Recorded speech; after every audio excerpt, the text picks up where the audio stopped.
America के जो chief of staff है उन्होंने एक इतना बड़ा बयान दे दिया है जिसके मायने अलग अलग लगाए जा रहे हैं। क्या दुनिया की बड़ी शक्तियों के बीच युद्ध होकर रहेगा? वहीं अचानक से इन सब के बीच में खबरें ऐसी आ रही है कि यूके के पीएम बोरिसन भारत पहुंच रहे हैं भारत को मनाने के लिए इस बात को लेकर। वहीं सबसे बड़ी खबर भारत के हाथ लगा अरबों का खजाना। आइए जानते हैं इन चीजों को डिटेल से। रूस यूक्रेन में जो चीज चल रही है वो थमने का नाम नहीं ले रही है। सोचा ये गया था कि शायद ये 3 से 15 दिनों का युद्ध होगा और सब कुछ खत्म हो जाएगा, लेकिन रूस के द्वारा जो कहा जाता है कि ये स्पेशल सैन्य ऑपरेशन है ये अभी लगातार चल ही रहा है और अभी भी करीब 35 दिन से ऊपर हो गए हैं और हालात जो है सही नहीं हुए हैं, शांति स्थापित नहीं हुई है। ऐसे में सवाल ये उठता है कि क्या होगा, क्या ये बड़े युद्ध के रूप में बदलेगा? तो आपको बता दें इसको लेकर जो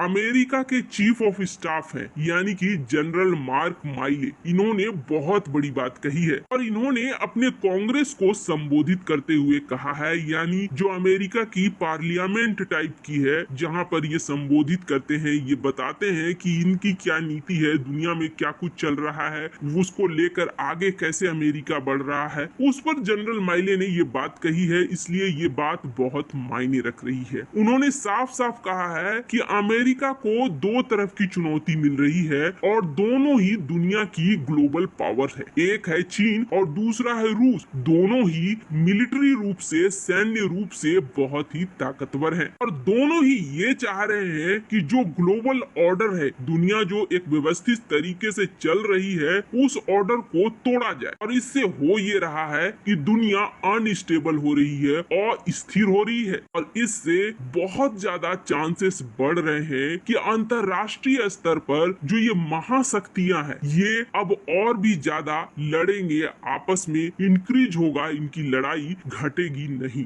ये उन्होंने माइले ने कही है, ये बहुत बड़ी बात उन्होंने कह दी है। वैसे माइले ने ये भी साफ किया है कि कोई भी देश अगर अमेरिका से भिड़ता है, अमेरिका के ऊपर अटैक करता है तो हम उससे लड़ेंगे और जीतेंगे। ऐसे जनरल ने ये भी कहा कि अमेरिका को दिख रहा है कि किस तरीके से यूरोप की सुरक्षा और शांति भंग हो रही है, उसको लेकर एक थ्रेट मिल रहा है। जनरल माइले के ये शब्द बेहद महत्वपूर्ण है क्योंकि इसका मतलब ये हो गया कि हमें बहुत जल्द शांति देखने को नहीं मिलने वाली है। ये शांति आने में अब वक्त लगेगा, पर इन सब में सेंटर पोजीशन में इस वक्त भारत जरूर है। और भारत कैसे सेंटर पोजीशन में है उसका अंदाजा आप ऐसे लगाइए कि अभी पिछले महीने तक में करीब दुनिया के प्रमुख लोग जो काफी महत्वपूर्ण पदों पे हैं वो भारत का दौरा कर चुके हैं। इसी क्रम में यूके की फॉरेन सेक्रेटरी एलिजाबेथ ट्रूस भी आई हुई थी। यहाँ वो आई तो उन्होंने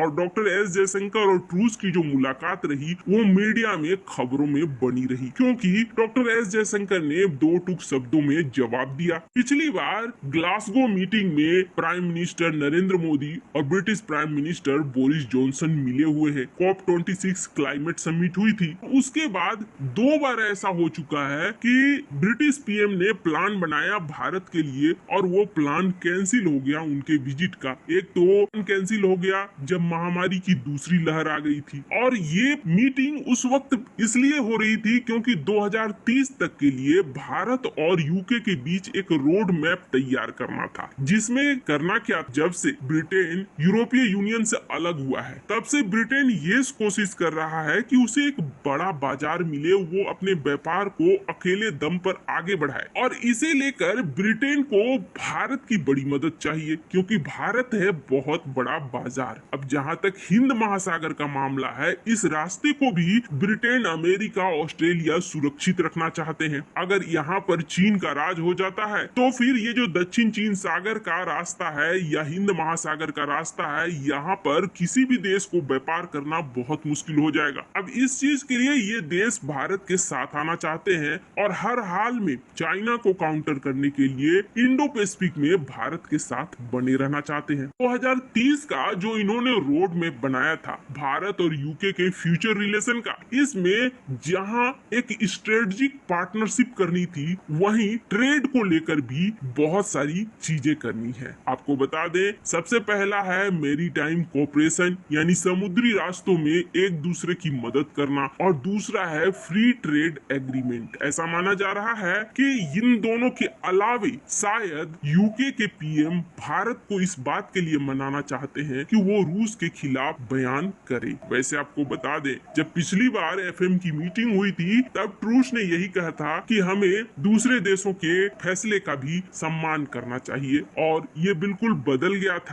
ऐसा लगा था जैसे भारत यूके को अपनी बात समझाने में कामयाब हुआ कि भारत की अपनी भी समस्याएं हैं, भारत रूस के खिलाफ या किसी भी देश के खिलाफ ऐसे नहीं जा सकता है, अपनी विदेश नीति को चुनने का भारत को हक है। खैर, अभी आप देखेंगे दुनिया भर के देश चाहे कोई भी कारण हो भारत के ऊपर इस चीज को लेकर दबाव बना रहे हैं कि भारत गैस और तेल न खरीदे। अमेरिका की ज्यादातर बात तो यही है कि अमेरिका नहीं चाहता है कि भारत गैस तेल का बड़ा व्यापार करे तो रूस को ज्यादा फायदा होगा, अमेरिका का ऐसा मानना है। जबकि सच्चाई ये है कि यूरोप और अमेरिका अभी ज्यादा खरीद रहे हैं, पर इन सब का तोड़ भारत ने अब निकाल लिया है। भारत को वैसे भी इसका तोड़ निकालना है। भारत दुनिया का तीसरा देश है जो तेल खरीदता है, लेकिन ये सब कुछ कब तक चलेगा? क्या हमारे रेवेन्यू का एक बड़ा हिस्सा तेल में खर्च होता है, उसकी जगह हमें कुछ अलग लाना होगा जो हमारे इस बहुत बड़े खर्चे को बचाए, और भारत भी